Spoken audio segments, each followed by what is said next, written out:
네, 안녕하십니까. 리차드 양영수입니다. 오늘이 10월 6일 화요일, 지금 현재 시각 오후 2시 15분 접어들겠습니다. 오늘 개장 초 분위기가 나쁘지 않았던 건데요. 물론 현재도 그렇게 아주 나쁜 것은 아닙니다. 하지만 상승폭이 좀 깎이는 듯한 그런 모습이어서 다소 좀 맥받은 듯한 그런 느낌도 들긴 듭니다만은, 하지만 전반적인 상황은 나쁘지가 않죠. 어쨌든 추석 연휴 이후에 어제 벌써 오늘까지 미국 시장도 그렇고요. 우리 시장도 어느 정도는 풀려나가는 그런 모습입니다. 그런데 단순하게 현재 일시적 반등 정도가 아닌 추세 상승세가 느껴진다는 것이죠. 연말까지도 아닌 것 같아요. 근데 연초 내지 내년 내내 강세장이 펼쳐지는 그런 상황, 즉 새로운 강세장이 만들어지는 초입 단계에 있는 것이 아니냐 하는 시각인데요. 자, 그 시각을 갖는 것이 매우 중요하다겠습니다. 그것을 배경 삼아서 거기에 걸맞는 포트폴리오를 구성을 해야 되기 때문에 그런 것이죠. 자, 겉으로 봤을 때의 모습보다 내면적인 심도 높은 어떠한 변화에 주목을 해야 된다는 건데, 가장 대표적인 예가 LG화학 같은 경우죠. 겉으로 봤을 때 배터리 부분의 분사라고 하는 것은 떨어져 나간다는 개념으로 이해할 수가 있습니다. 그것만 본다면 악재로 볼 수가 있겠죠. 하지만 내면적으로 심도 높게 본다면, 조금 더 길게 본다면, 그것이 결코 악재가 아니라는 것을 이제 알 수가 있다는 것인데요. 자, 그러한 판단은 비단 LG화학에 국한된 판단이 아니고요. 시장 전체에 대한 판단도 그런 식으로 조금 심도 높게, 조금 장기적 관점에서 볼 필요가 있다는 것이죠. 시장도 마찬가지고, 또 웬만한 주요 종목들, 삼성전자 같은 종목들, 또 네이버와 같은 종목들, 이런 종목들도 또한 마찬가지가 되겠습니다. 자, 그것을 배경 삼아서 제가 오늘 좀 말씀드릴 것은 향후 전개될 새로운 강세장이에요. 그 전에 있었던 강세장과 상당히 그 성격과 정도가 다른 새로운 강세장이 펼쳐졌을 때 거기에 걸맞는 포트폴리오를 구성을 해야 되거든요. 아주 적절한 종목으로 만들어 놔야 됩니다. 지금부터 그걸 해야 된다는 건데요. 그 전반적인 윤곽을 좀 잡아드릴 거고요. 그리고 그 중에 핵심되는 종목이 있죠. 물론 당연히 삼성전자 들어가는데, 삼성전자는 제가 입이 아프도록 많이 말씀드렸던 종목입니다. 삼성전자와 그에 부대되는 반도체, 비밀의 반도체, 소재 장비 및 스마트폰 관련주 쭉 있을 거고요. 자, 그들 종목보다도 오늘 제가 말씀드릴 종목은 시가총액 최상위 주요 종목들입니다. 삼성바이오로직스, 네이버, LG화학인데요. 자, 이들 종목이 마치 약속이라도 한 듯이 오늘 어느 정도 반탄력이 나오고 있는데요.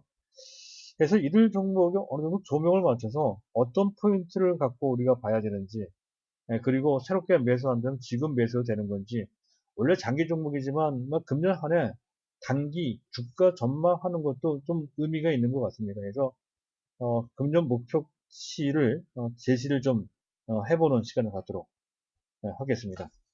자, 일단 순서에 맞춰서 말씀드릴 건데, 그 전에 간단하게 이제 안내 말씀을 드리고자 합니다. 저희 현대투자연구소에서는 유료 정보 서비스를 제공해 드리고 있죠. 2개월에 55만원, 6개월에 150만원짜리인데요. 가입해서 그 정보를 받아오시면 확실하게 달라질 겁니다. 좋은 성과가 있을 것이라는 것이죠. 그것과 관련된 문의사항이 있으시면 현재 보고 계신 화면에 우상단에 전화번호가 나오고 있죠. 그쪽으로 문자를 주시거나 또는 직접 전화를 걸어 주셔도 되겠습니다. 일단 안내 말씀은 그 정도로 좀 마치도록 하고요. 자, 순서를 밟아서 일단 시장 이슈부터 점검을 해보겠습니다. 자, 연휴가 있었고 해서 또 월말 월초를 겪다 보니까 상당히 많은 그 이슈들이 현재 나오고 있습니다. 악재성 이슈도 있고요, 호재성 이슈도 있는데 일단 호재성 이슈부터 먼저 보도록 하죠. 자, 트럼프가 확진이 되더니 또 곧바로 조기 퇴원한다는 거죠. 그 자체로 일단 나쁘지 않습니다. 그리고 추가 부양책 얘기가 어느 정도 실마리가 잡혀져 가는 것 같습니다. 금액도 그 규모도 결코 작지 않은 것 같아요. 최소 1조 원 정도. 민주당이 얘기했던 규모에 비해서는 상당히 축소됐으나 1조 달러 정도만 해도 상당히 큰 규모죠. 자, 그리고 유가가 그동안 급락했던 건데 어쨌든 유가가 다시 급등을 해서 39달러대까지 올라왔다는 것도 일단 부담은 덜어졌고요. 자, 그리고 월말 월초를 맞이해서 한국과 미국, 중국 등의 주요 경제 지표들이 나왔는데 다 괜찮아요. 우리 수출 지표도 좋게 나왔고, 또 미국과 중국의 제조업 지수가 생각보다 좋게 나왔습니다. 자, 이들 지표들이 좋게 나왔다는 얘기는 그만큼 우리나라 경기 민감주들의 현재 실적 전망이 나쁘지 않다는 것이고, 실제로 그와 관련된 종목들이 현재 부각되고 있죠. 가장 대표적인 종목이 현대차이고요.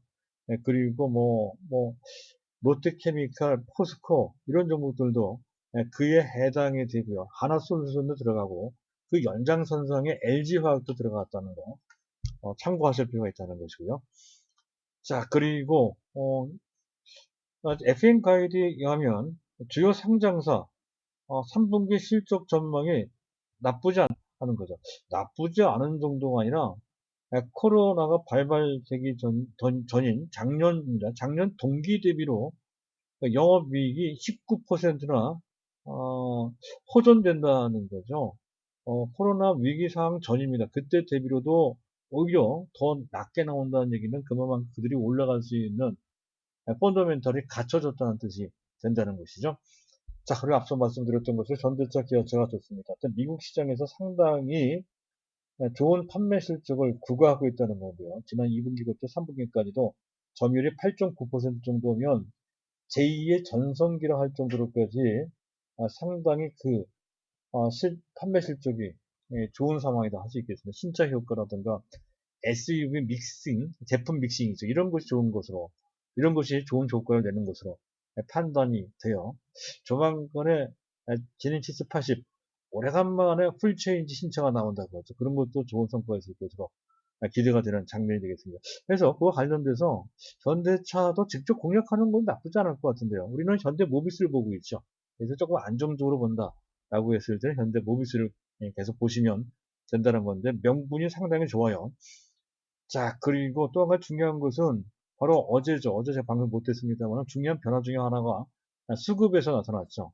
25 거래일 만에 그동안 계속 시장을 압박해 왔던 특히 시가총액 최상위 종목에 매물로 나왔던 프로그램 매도가 프로그램 매수로 전환이 됐죠. 잠깐 그 차트를 좀 보도록 하겠습니다.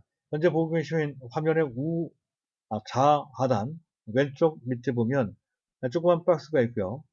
거기에 조금은 작게 보일 것 같은데요. 막대 그래프가 그어져 있죠. 파란색 글씨 그 막대가 계속 매도했다는 얘기가 되는데요. 프로그램 매도입니다. 프로그램 매도가 그동안 상당히 오랫동안 24거래일 연속해서 나오고요. 그 누계치가 무려 7조 5천억 정도가 된다고 했습니다. 약 한 달 약간 남짓 정도 되는 기간 동안에 집중적으로 프로그램 매도가 나왔고 바로 그것 때문에 삼성전자까지 포함한 시가총액 최상위 종목들이 상당한 수급적 부담을 가졌다는 것입니다. 바로 어제죠. 빨간 양봉이 하나 만들어졌습니다. 빨간색의 막대 그래프 만들어졌죠. 순매수로 전환됐다 하는 건데 25 거래일 만에 처음으로 나타났는데 이것이 일상적인 변화가 아닌 매우 추세적인 그런 변화, 이것을 통해서 여태까지 흐름과 다른 변화가 생길 가능성이 크다라고 진단을 제가 해드리고 있죠. 자, 거기까지고요. 조금 더 이슈를 보도록 하겠습니다. 자, 그리고 이제 악재성 이슈가 좀 있습니다. 미국의 트럼프 대통령과 지금 대선 경쟁하고 있는 조 바이든이 만약에 대통령이 되면 그렇지 않아도 반기업적 정책, 그중에서도 법인세를 올린다고 하죠. 22%에서 최고 세율입니다. 28%까지. 그럼 부담이 될 수밖에 없다는 건데, 근데 다른 면도 좀 있거든요. 아마도 통화 정책 기조 또는 적극적인 경기 부양책과 관련돼서는 트럼프보다 더 적극적일 가능성이 있습니다. 네, 그렇게 본다면 반드시 악재는 아닌데 어쨌든 일단은 부담으로 작용되고 있는데, 하지만 특정 분야, 친환경이나 신재생 에너지 쪽은 괜찮을 것 같고 바로 그런 것 때문에 어제 풍력과 관련된 종목들, 또 태양력과 관련된 태양광 및 수소차와 관련된 종목들이 부각된 배경으로 작용된 것 같은데요. 계속해서 이 부분은 관찰을 좀 해야 될 것 같습니다. 자, 그리고 미국과 유럽, 특히 유럽이 코로나가 재확산되고 있다는 거 부담이 되고요.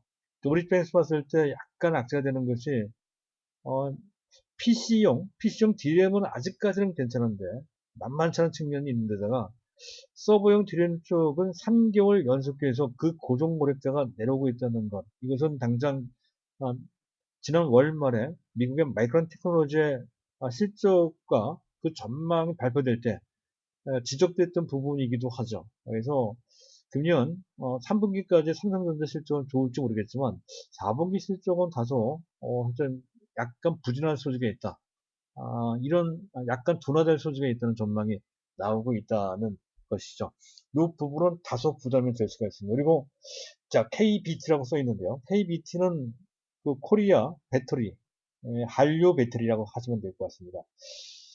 세계를 석권하고 있는 한국산 배터리가 꽤 만만치 않다는 분석이 나오고 있죠. 중국과 유럽의 도전이 만만치 않고 테슬라 리스크가 있다는 것이죠. 요 점은 좀 이따 다시 한번 LG화학 얘기할 때 간단하게 언급을 할까 합니다. 자, 이런 것들이 악재가 된다는 건데 전체로 봤을 때 악재도 악재지만 이 악재보다는 호재 요인이 더 큰 것으로 판단이 됩니다. 훨씬 더 크다는 것이죠. 매우 의미심장한 그런 호재가 전개되고 있다. 이런 관점으로 보시면 될 것 같습니다. 자, 수급을 잠깐 볼 필요가 있겠습니다.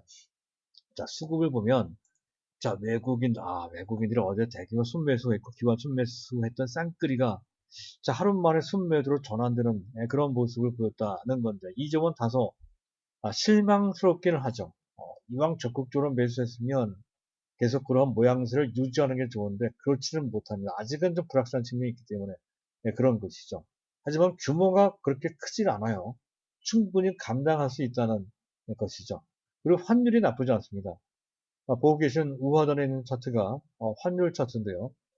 추세적으로 벌써 한 6개월째, 7개월째 내려가고 있는 모습이 나타나고 있죠. 환율 일봉 차트가 내려간다는 얘기는 달러 대비 원화 가치가 올라간다는 것이죠. 그래서 금융시장 참가자들이 현재 달러보다는 원화를 선호한다는 뜻이죠. 그 얘기는 한국 주식은 매수할 개연성이 커졌다 하는 측면으로도 충분히 해석할 수 있는 장면이 되겠습니다. 좋은 현상이라는 것이죠.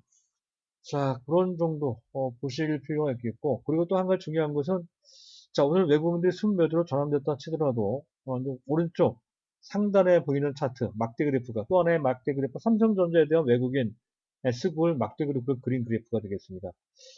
자, 오늘 10일 거래입니다. 10일 11 거래일 만에 처음으로 현재 순매수로 전환된 모습을 보이고 있죠. 앞에서 반도체와 관련된 악재가 있음에도 불구하고 삼성전자를 다시 매수했다. 물론 규모가 크지 않기 때문에 아주 큰 의미를 부여할 수는 없지만 아직까지는요. 하지만 이 정도만으로도 어쨌든 단초가 되고 있다는 정도로 긍정적인 단초죠. 긍정적인 변화가 시작되고 있다는 것으로 해석할 수 있는 그런 장면이 되겠습니다. 자, 그리고 마지막으로 항상 제가 체크해 드리는 거. 자, 베이시스입니다. 자, 지수가 장중에 내려와서 코스닥은 마이너스가 됐네요. 그렇긴 하지만 시장 전반적인 외국인과 기관들의 심의를 보여주는 차트가 바로 현재 베이시스 차트, 현재 선물 차트인데요. 내려가고 있지만 베이시스는 플러스입니다. 4거래일 연속 플러스가 나오고 있는데 코로나 사태 이후로 처음으로 이렇게 콘텐고 상태, 즉 베이시스가 플러스가 4거래일 연속 나온 것은 처음 있는 것 같습니다.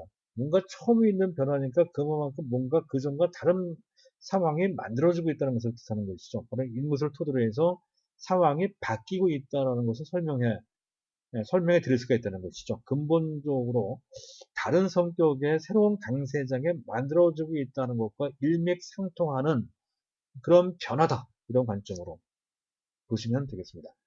자, 여기까지가 이제 시장 상황이고요. 자, 그러한 새로운 강세장에 어떻게 대응할 것이냐 하는 건데, 전에도 말씀을 드렸습니다만, 일단 기본적으로, 자, 그동안 줄기차게 매도했던 외국인들, 금년 한 해만 27조를 순매도를 했습니다. 하지만 향후 4, 4분기 때는 달라질 것이다 하는 거죠. 내년까지 연결될 소지가 높습니다. 그 27조원이 다시 컴백, 기원할 것이다 하는 것이고, 거기 금융투자가 어느 정도 맞장구를 칠 가능성이 있습니다. 어제가 그런 케이스였었죠. 근데 그것은 일단 단발로 끝나는 듯 하지만 절대 그렇지 않다는 것이죠. 향후에는 금융투자도 곧잘 순매수할 가능성이 상당히 커서 전체로 봤을 때 외국인과 기관이 쌍끌이 형태로 주도하는, 추세적으로 주도하는 모습이 상당히 자주 나타날 것이다. 전체로 봤을 때 이끌어간다. 이런 관점으로 보시면 됩니다. 따라서 어제까지는 강세장이라 하더라도 화려한 일반 개인들이 주도하는 종목 장세였다고 한다면 앞으로는 기관 또는 외국인들이 주도하는 또는 삼성전자가 주도하는 지수 상승 장세가 될 소지가 상당히 높다는 관점입니다. 그랬을 때 지수는 2020년 금년도 나쁘지 않을 것 같아요. 일단은 2600 역사적인 고점을 넘어서 2700까지도 가능하다 판단이 되고, 내년도가 더 좋아서 최하 3000 내지 현재 잘하면 3600까지도 가능해 보입니다. 전혀 새로운 강세장이 된다는 것이죠. 역사적인 신고점, 역사적인 한 번도 미중유의 강세, 미증유의 그런 영역까지 올라간다는 뜻이 되겠습니다. 그랬을 때 시장은 뭐 코스피, 코스닥, 대형주, 중소형주, 성장주, 전통산업 이런 식으로 양분될 소지가 높다는 약간 쏠림 현상이 있을 가능성이 높습니다. 그전에는 종목 장세, 지수도 같이 올라갔으니까 거의 모든 종목들이 다 같이 올라가는 회복 장세, 화려한 종목 장세 펼쳐졌다고 한다 했을 때 향후 장세는 전통적인 강세장, 삼성전자 등 시가총액 상위 종목들이 이끌어가는 그런 강세장이 될 소지가 상당히 높고요. 물론 그렇다고 중소형주가 반드시 나쁜 것은 아닙니다. 같이 움직이는데 성격이 좀 다른 쏠림 현상이 나올 소지가 있다. 이런 관점으로 보실 필요가 있다는 거죠. 그랬을 때 이런 분야는 당연히 삼성전자류, 삼성전자 및 삼성전기, LG전자도 포함이 돼요. LG전자, 그리고 반도체, 장비 소재, 비메모리 반도체, 스마트폰 관련도 따라서 올라갈 것이고, 그리고 중요한 것은 제일 만만한 종목은 삼성전자지만 BBIG일 가능성이 높습니다. 미국의 마가나 빵이나 마찬가지라는 것이죠. 네이버, 카카오, 그리고 삼성바이오로직스, 셀트리온, 그리고 넷마블 정도인데 그 중에 삼성바이오로직스를 보시면 될 것 같고요. 경기 민감 대형주는 앞서 얘기했던 중국 경기까지 다 포함해서 실적과 관련돼서 본업이 강한 종목을 중심으로 제가 말씀을 드린 겁니다. 그랬을 때 현대차류, 현대차도 될 것 같고, 그리고 좀 길게 본다면 또 위치로 봤을 때 현대모비스도 괜찮은 것 같아요. 현대모비스가 더 안전합니다. 장기로 봤을 때 더 기대할 측면이 높고요. 그리고 조금 민감하지만 하나솔루션 본업이 원래는 가성소다나 또는 PVC 또는 PP 같은 현재 그 석유화학 제품입니다. 이쪽에서 대부분의 그 매출과 영업이익이 나온다는 거죠. 뭐 태양광도 있지만 태양광에 대한 뭐 비중이 낮지는 않지만 영업이익 기여도는 그렇게 높지 않고, 그리고 그것도 약간 불안합니다. 따라서 하나스는 자기 본업 석유화학에 장기적으로 봤을 때 수소차와 관련된 비전을 갖고 있다는 것이죠. 그런 관점으로 하나솔루션을 봐야 되는데 약간 인기를 얻고 있기 때문에 좀 민감한 측면이 있습니다. 그래서 트레이딩 관점을 좀 봐야 된다는 거죠. 자, 테마주로 봤을 때 2차전지, 5G, 특정 바이오, 에너지, 4차 산업 등등이 있습니다. 이런 쪽에 초점을 좀 맞춰주시면 될 것 같아요. 뭐 크게 여태까지 우리가 봐왔던 부류에서 벗어나지는 않고 있는 다시 한번 정리를 좀 해봤다 하는 그런 뜻으로 이해를 하시면 될 것 같고, 마지막으로 자, 유력 3인방, 네이버, 삼바, LG화학 다시 한번 볼 필요가 있겠다는 건데, 일단 차트를 잠깐 구경을 해보도록 하죠. 이게 이제 LG화학이고요. 그리고 네이버가 비슷해요. LG화학이나 네이버나 약간의 정도의 차이는 있지만 그 올라가고 내려가는 타이밍이 비슷합니다. 삼성바이오로직스 조금 다르긴 하죠. 약 3개월 넘게 조정을 받고서 현재 121선 정도에서 바닥을 다지면서 턴하고 있는 그런 모습이 나타나고 있습니다. 약간 다른 모습이지만 전체적으로 그 길이는 비슷한 측면이 좀 많습니다.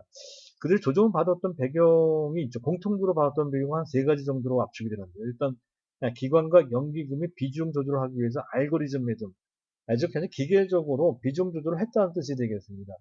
요즘 펀더멘털이 나빠서 또 악재가 있기 때문에 매도한 것은 전혀 아니죠. 그래서 일정 부분 매도가 나가면 저절로 그 매물 압박은 소진되거나 그 반대로 또 순매수로 들어오는 그런 상황이 있기에 결코 추세적인 악재가 되진 않습니다. 단기적인 부담이었을 뿐이라는 건데 지나갔습니다. 자, 그리고 기술주, 미국에서 나온 마가나 빵이라고 하는 미국 증시에 선도했던 종목들에 대한 기술주 고평가 논란이 지금까지도 나오고 있는 상태입니다. 그 부담이 아직 남아있긴 하죠. 어쨌든 그 부담 때문에 조정을 받았고, 그리고 개인 대주주 3억 원 논란이 계속 나오고 있죠. 말도 안 되는 얘기가 나오고 있습니다. 어쨌든, 현재 대통령령이기 때문에 법 개정 없이 정부의 의지대로 할 수 있다는 얘기인데, 아마 그런 선택은 못할 것 같은데, 어쨌든 뭐 그 부분이 특히 일반 개인들한테 상당히 부담을 줬다 하는 것은 조정 배경이 된다 하는 건데요. 그 말고도 각각의 악재가 있습니다. 네이버 같은 경우 온라인 쇼핑 독점 규제와 관련된 악재가 있었고요. 또 삼바 같은 삼성바이오로직스는 PER이 유난히 높아요. 아마 유망 종목 중에 가장 높을 겁니다. 150배나 된다는 거죠. 뭐 그런 부담이 좀 있었고, 또 지배 구조와 관련돼서 특히 삼성바이오로직스가 상장할 때 에피스 가치를 너무 과대 포장을 해 상장했다라고 하는 분식 회계 문제가 남아있죠. 끝나지 않았습니다. 그래서 이재용 리스크가 있다는 거죠. 그런 부분, 또 LG화학은 아시다시피 배터리 부분, 분사 부분, 그리고 테슬라 리스크가 있다는 건 테슬라가 신기술을 개발하고 반값 배터리를 개발한다는 것, 또 자체적으로 그 배터리를 개발 생산한다는 이런 것들이 있다는 건데, 자, 이 부분, 이런 부분이 이제 악재가 있는데, 사실 이 부분은 어느 정도 선반영돼 있죠. 그리고 추가적으로 더 악재로 작용된다 하더라도 그 영향은 제한적일 수밖에 없다는 결론이고요. 그리고 일부분 해소되거나 또 대부분의 어떤 악재가 불식되거나 또는 상당 부분 완화되거나 또는 오도, 잘못 보도되거나 또는 지나치게 확대 과장된 측면이 있다는 거죠. LG화학 같은 경우가 대표적인 케이스죠. 참고적으로 한 가지만 더 말씀드리면 LG화학의 배터리 부분이 분사됐다는 것에 대해서 외형적으로만 보시고 현재 배터리 부분, 가장 성장 동력이 강한 배터리 부분이 빠져, 배터리 부분이 빠져나가면 뭐 투자할 가치가 전혀 없다라고 보시고, 악재로 인식하시는 분들이 생각보다 좀 많았을 거예요. 근데 거기까지는 괜찮은데, 장기적으로 이 호재다라고 하는 저의 분석과 관련돼서 잘 이해를 못 하시는 분들이 상당히 많으세요. 근데 이해 못하는 것까지는 뭐 괜찮습니다. 근데 더 나아가서 화를 내시는 분도 있었고요. 욕까지 하시는 분들이 계시더라고요. 근데 그런 분들은 LG화학 같은 좀 중장기로 보는 그런 종목들은 적절하지 않은 것 같습니다. 그 종목 말고 좀 장기적으로 움직이는 다른 종목으로 옮겨서 판단하시는 게 좋을 것 같고요. 장기적으로 보시는 분은 LG화학을 제가 말씀드렸던 그 각도로 봐야 된다는 거죠. 오늘은 그 내용을 생략하도록 하겠습니다. 그리고 테슬라 관련돼서는 이 부분은 이 부분은 말씀드렸었죠. 지금 당장은 큰 문제되지 않고 궁극적으로 테슬라가 과연 그런 기술력을 갖출지 여부도 불투명합니다. 그래서 당장은 뭐 전혀 큰 문제가 되지 않고 이렇게 반사이익을 받을 것이다 하는 관점으로 또 테슬라 실적이 발표가 됐죠. 판매 실적이 대단한데요. 거의 14만 대를 팔았어요. 지난 분기에. 연간으로 따지면 50만 대가 넘긴다는 건데 근 3년 사이에 그 판매 대수가 거의 3배, 4배까지 올라간 거. 그만큼 전기차의 대중화 시대가 빨리 온다는 굉장히 빠른 속도로 올라오고 있습니다. 이게 빠른 속도로 올라온다면 뭐 기술 경제고 나버리고 그 문제는 나중 문제고 지금 당장은 생산을 누가 효율적으로 잘 하느냐에 달려 있는 것이죠. 그랬을 때 2차 전지가 다시 부각되는 것은 거의 필연적이다 이렇게 보시면 되겠습니다. 그래서 그런 문제가 해소, 불식, 완화, 오도 과장돼 있다 하는 것이 이런 모든 것을 따져봤을 때 주가 위치나 전제 상황이나 수급 조건 등을 물어봤을 때 그 타이밍이 적절하다 이런 판단이고요. 그랬을 때 단기적인 목표가 원래 장기로 봐야 되는데 예를 들어서 삼성바이오로스 같은 경우는 뭐 200만 원 이렇게 얘기를 하고 있습니다만은 장기적 관점이고 단기적 관점에서 봤을 때 그들의 목표 가격 한번 제시를 해볼까 하면 단기적 관점은 금년 연말까지인데요. 네이버 같은 경우 35만 원, LG화학 같은 경우는 75만 원, 그리고 삼성바이오로직스는 한 80만 원 정도 보시면 될 것 같습니다. 금년 중에 전고점을 뚫고 올라가기는 그렇게 쉽지는 않을 것 같습니다. 다만 장기 추세적 관점에서 매우 좋은 타임이라는 것이죠. 갖고 계신 분들은 당연히 들어가게 되겠지만 안 갖고 있거나 매수를 처음으로 매수하시는 분들은 마땅히 매수를 해야 되는 가장 좋은 종목 중에 그 세 가지 종목 물론 삼성전자는 빼고요. 삼성 전자 빼고 가장 좋은 종목 중에 이 세 가지 종목을 압축해서 말씀드릴 수 있다라고 하는 말로 해서 자, 오늘 제가 방송할 내용은 여기서 끝마치도록 하겠습니다. 감사합니다.